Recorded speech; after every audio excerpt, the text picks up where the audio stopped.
Welcome to the EMD Grant Services tutorial with Elisa Mula, founder and security consultant specializing in winning funding for security projects for well over a decade. We win millions of dollars for our customers with a done-for-you approach to applying for grants and then helping them spend that money. If you're watching this video, you're about to embark on your own grant journey. This 30-minute tutorial will give you a thorough understanding of what is involved in the process and should help you determine if you have the ability to pursue this project on your own or if you feel you want the help of an expert team that has a proven track record in the area of winning grant funding. Research had a program where they would take all of the graduate students.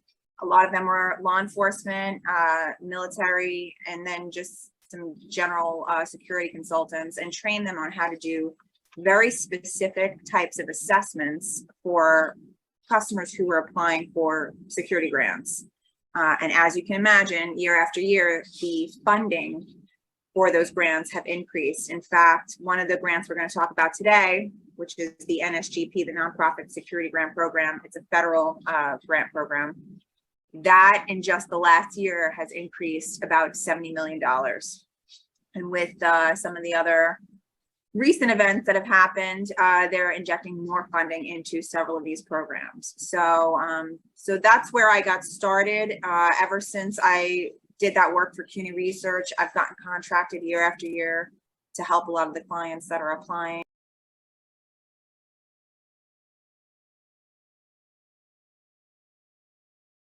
So there is a lot of funding out there, and there's different types of funding. Right now, we're really just going to focus, just for today's conversation, we're going to focus on the security specific grants, but I also have a team of folks that are all things grants. They look at databases of different types of grants that are out there, combing through and seeing what grants will allow you to spend money on security related items, whether it's training, glass film, locks, whatever. But these are the ones that I focus on the most. The NSGP, which is probably one of the most popular over the last decade or so. I would say probably 90–95% of the people I work with are going after the Nonprofit Security Grant Program. That's the federal program. In fiscal year 22, they gave away just over $250 million. And then the COPS grant is sort of right behind it. That's the Stop School Violence program. And that in fiscal year 22, they gave away about $53 million.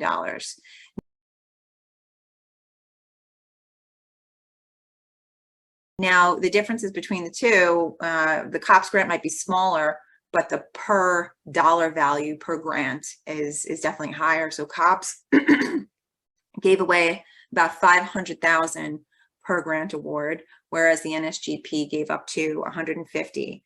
However, it's 150 per building. So the next question that I get from a lot of my clients is, well, I have a campus of 3 or 4 buildings. Can I apply for 150 for each building? You can, if it is a separate physical address. You have a lot of customers that apply year after year and often win. So it really, it's a very competitive process, the NSGP, but if you know what you're doing and you know how to properly do your assessment and to fill out what's called the investment justification, which is essentially the application, that's going to put you in the best position to win one of these grants. And then there's state and local grants.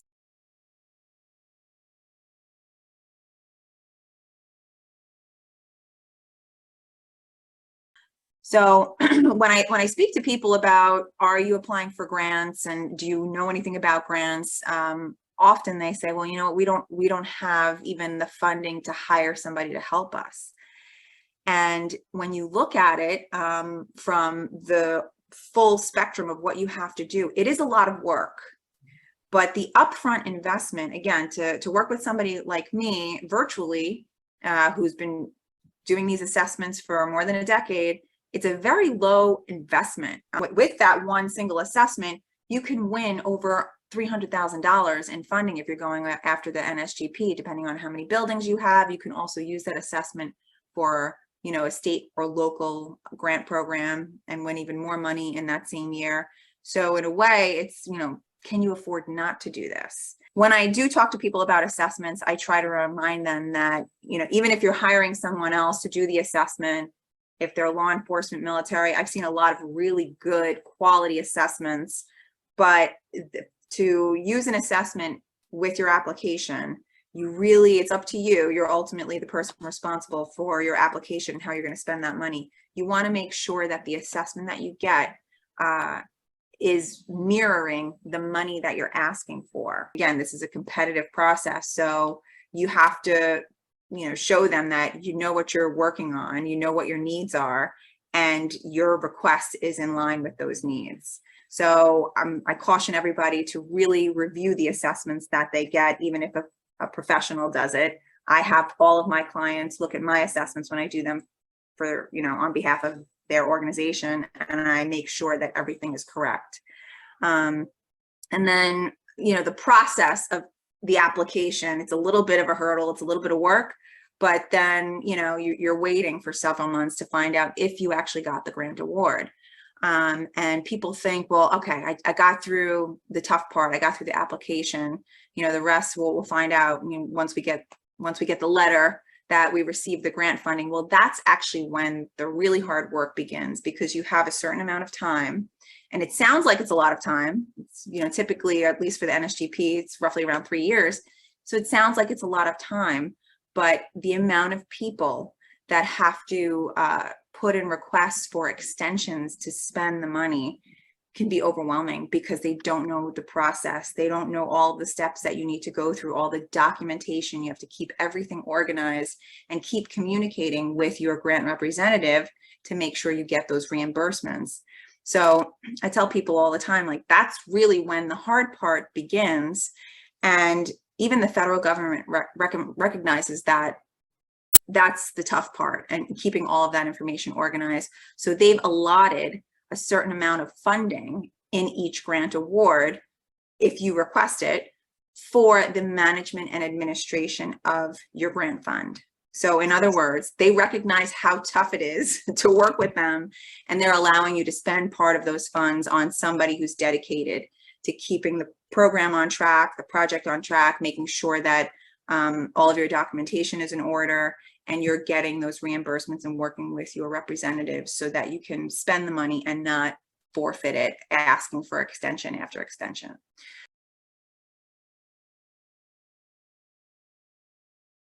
If you as the applicant, you can decide, well, I can manage this process, and I'm going to fill out my own application, and I'll hire somebody to do the assessment. So if you put your name down in the application and you say, I'm going to be the point person for my organization to connect with my grant representative, then the onus is on you. You can hire somebody. Again, this is part of our services when we work with clients, is that we sort of help and coach them through each step that they have to go through. But ultimately, they can add our name as their security consultant, but they also have to put themselves, because they are a member of their organization and they're going to be the ones responsible. One of the main things I talk to everybody about before they embark on this journey is, what's your goal? Do you have an idea of what you want to spend money on? Quite often they do. They say, oh, I saw this great new technology and I think it'd be really helpful and I want to implement it in my school. I always caution them to make sure you can actually spend the funds on that product. Now, in some cases, it's not on the approved list for that grant, but if they have budget money and they want to buy it, well, now they don't have to use that budget money for other things like doors and locks and cameras if they go after the grant funding. So they can shift money around by applying for a grant like this.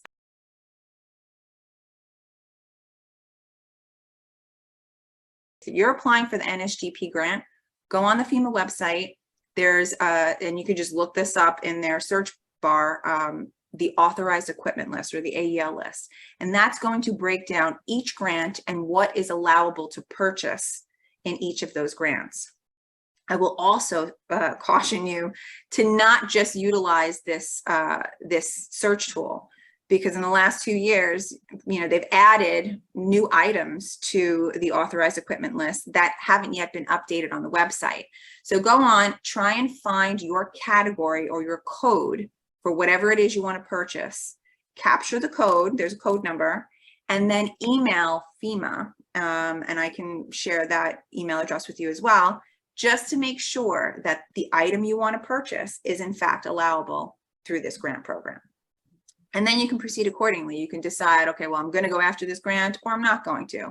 But you want to check first before you invest the time, the money, the effort into doing this, because it is an arduous process.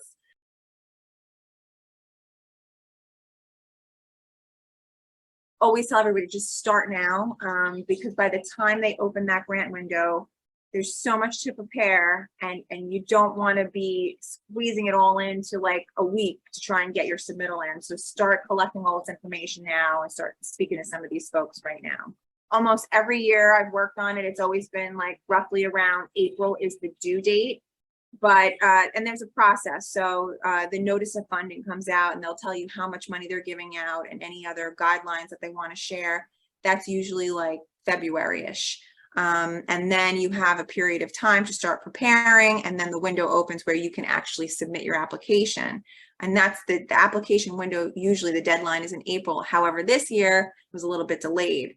And because of those delays, some states had a very small window. So the state of New Jersey, I think, had 7 days to get all their information together and submit, that was tough. And I had a couple of clients in the New Jersey area, we were scrambling. And those deadlines are actually set by the states.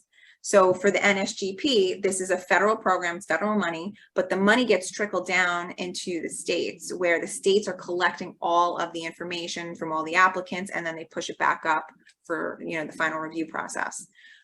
So it's different state by state. So the breakdown of the process for the NSGP, and this is good information for anyone, even if you're not going after the NSGP grant.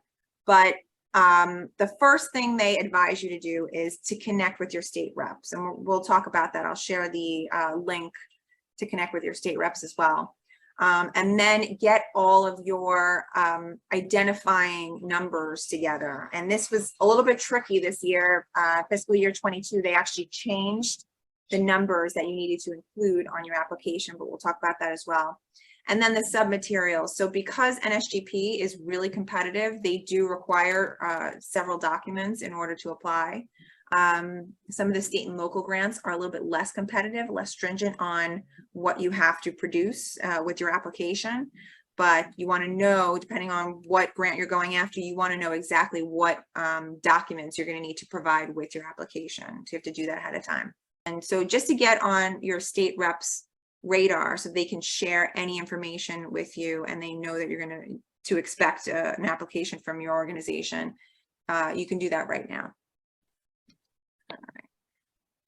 The next item that they had on that list was the UEI number. So for anyone watching, you may be familiar with what's known as a DUNS number or Dun and Bradstreet number. This year, they switched from the DUNS number to what's called a unique entity identifier. And if you did not have that, if you didn't know that your DUNS number got switched over to this UEI number, you had to go find it.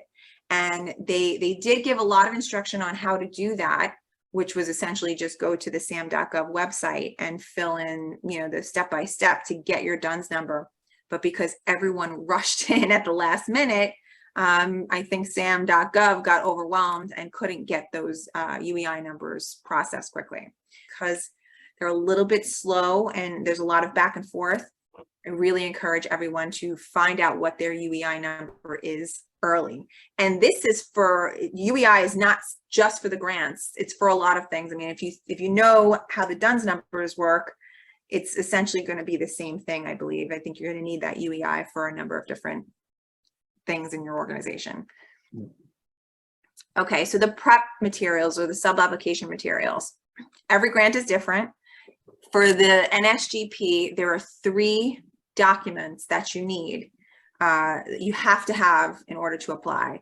First is your mission statement, and they want you to put it on letterhead, and then the assessment.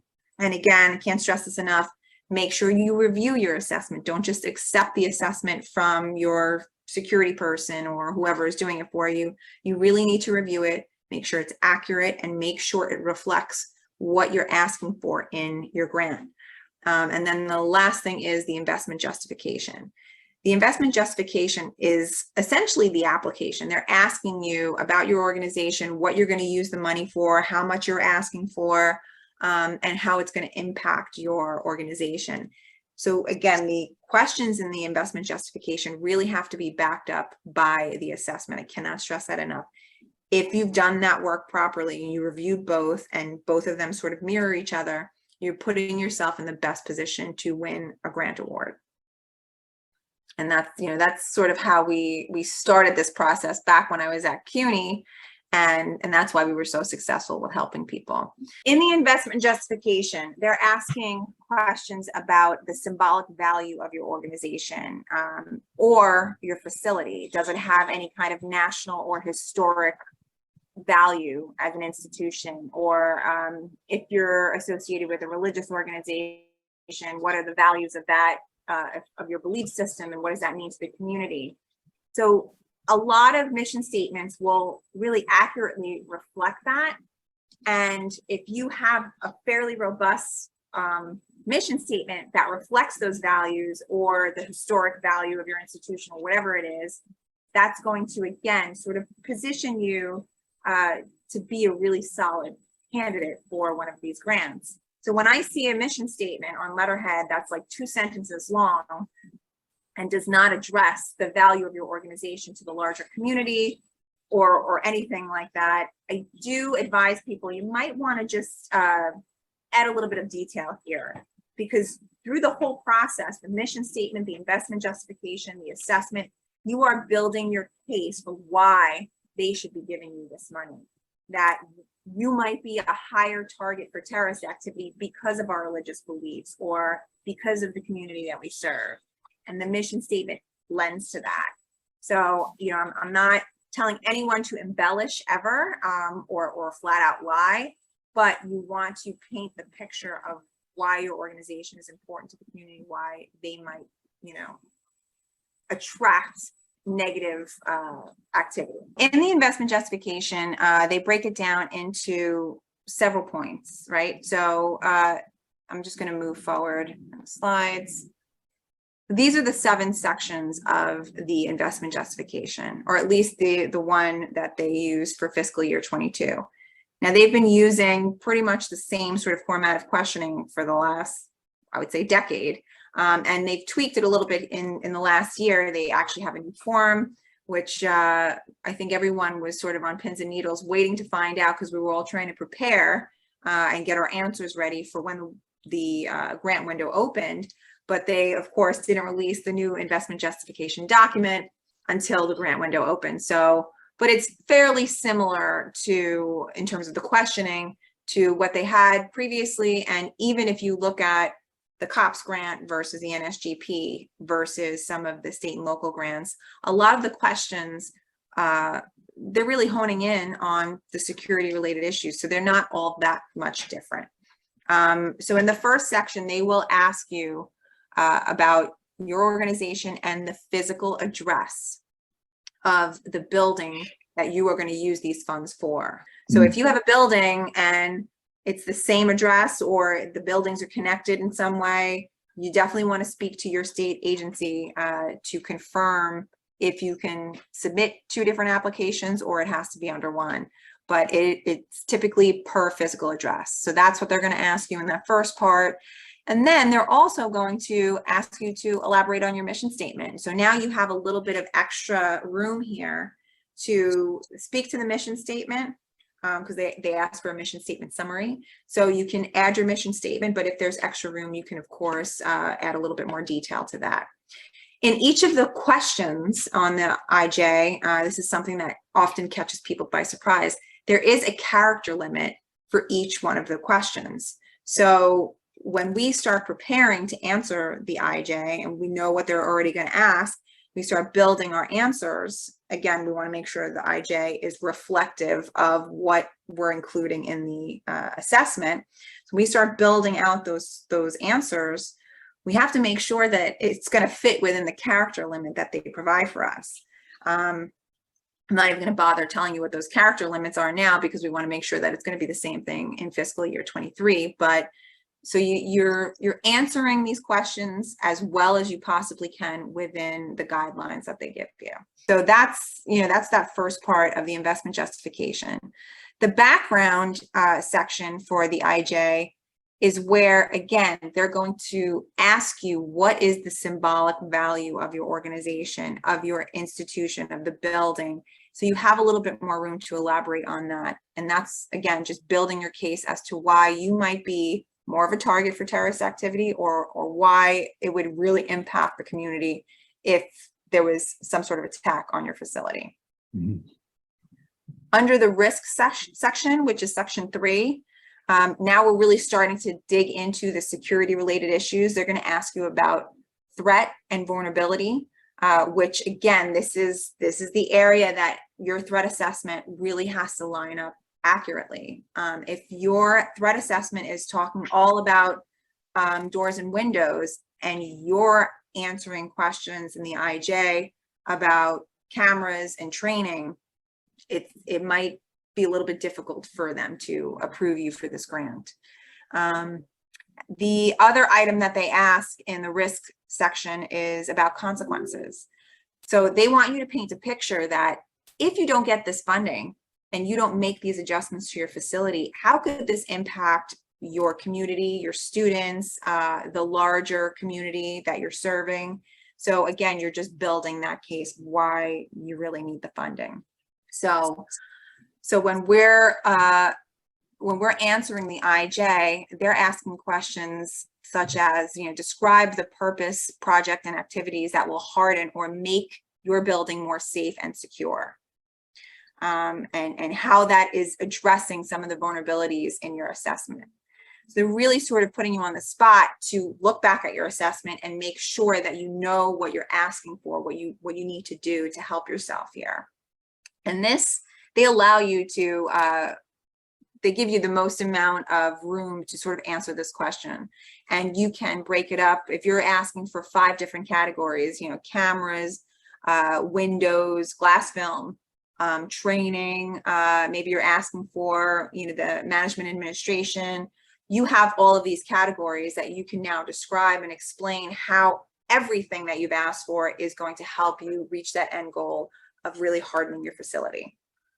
So they do give you a good amount of room to answer that question. They also have experienced a lot of applicants who in the past have received awards, but again, they ask for extension after extension, because once you win the money, it's not just like they cut you a check.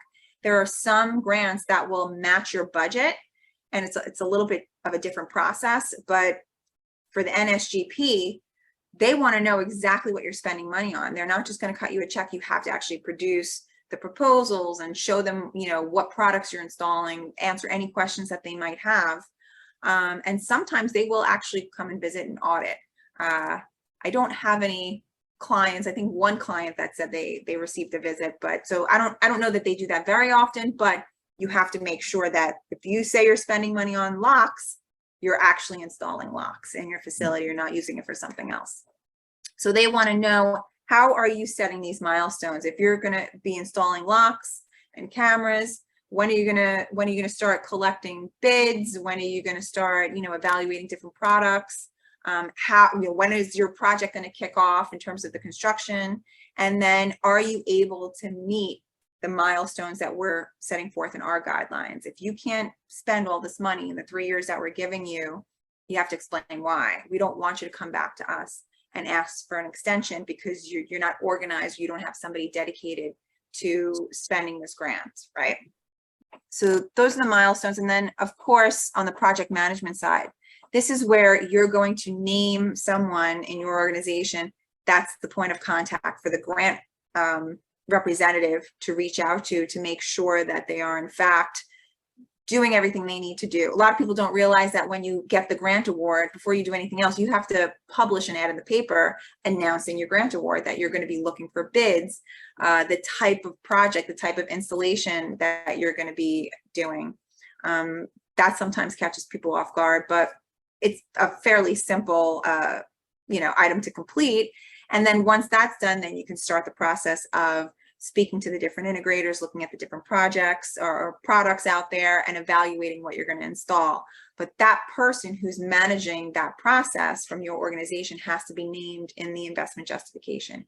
You can also name a third party like myself as a consultant. We're also working with a consulting firm to help us through the process. If you're asking for funds to pay for the management and administration of that grant, that they call that the M&A, it's 5% per NSGP grant. You want to name that person. You want to let them know that, yes, we have somebody that is going to help us with the M&A. And then lastly, the impact. This is, well, in the previous year, there were two main points that they wanted to know under the impact section, which is, how is this project, how are these funds and the project that you're going to spend the funds on, how is it going to impact your organization? How is it going to help you to protect your community, protect your students? You want to paint that picture for them. And then, of course, they want to know, did you receive any funds in previous years?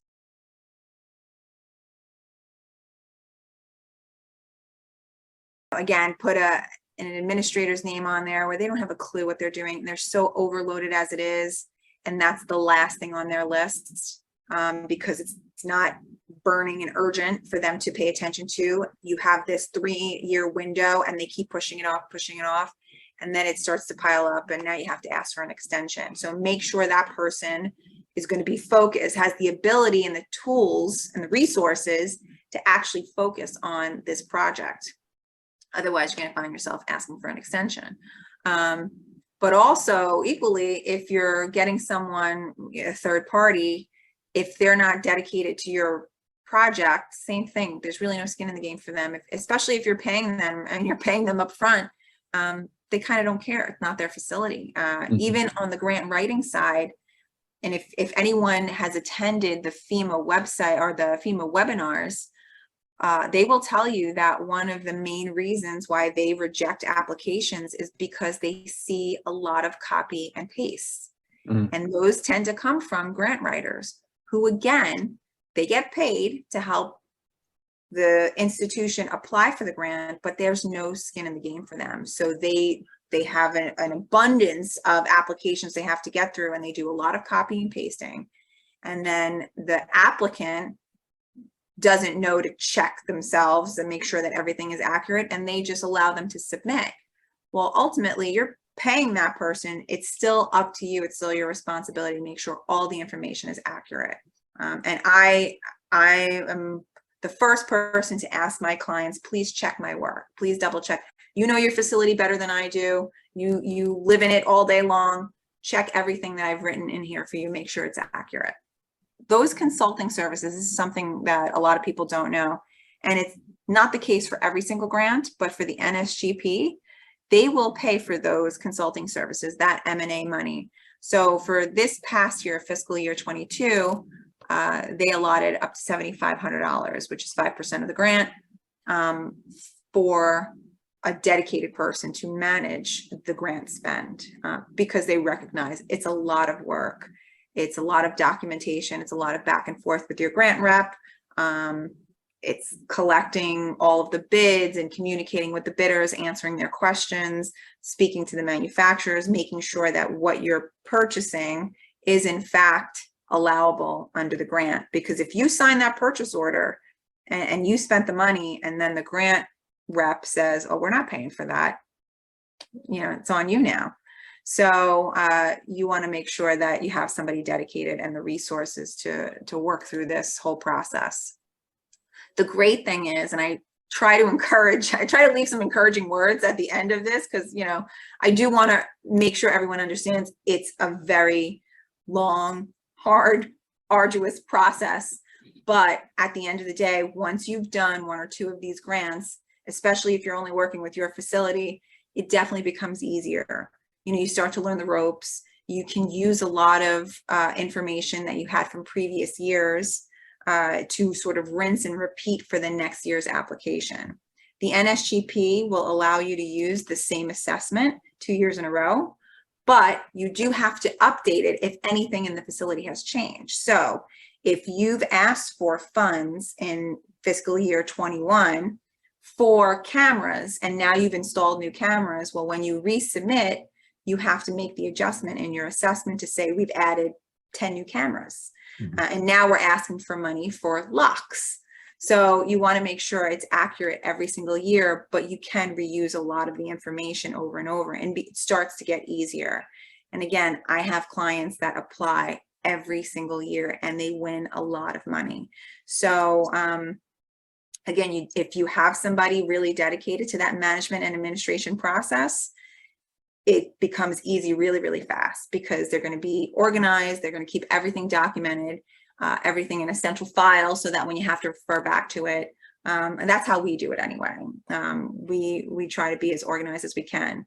So, so that's it. You know, I say to everybody at this point in time, with everything that's going on, can you afford not to do this? If you have plenty of budget and you can accomplish everything you want to do for your security program, God bless you. But if you don't, you need to start going after some of these grants.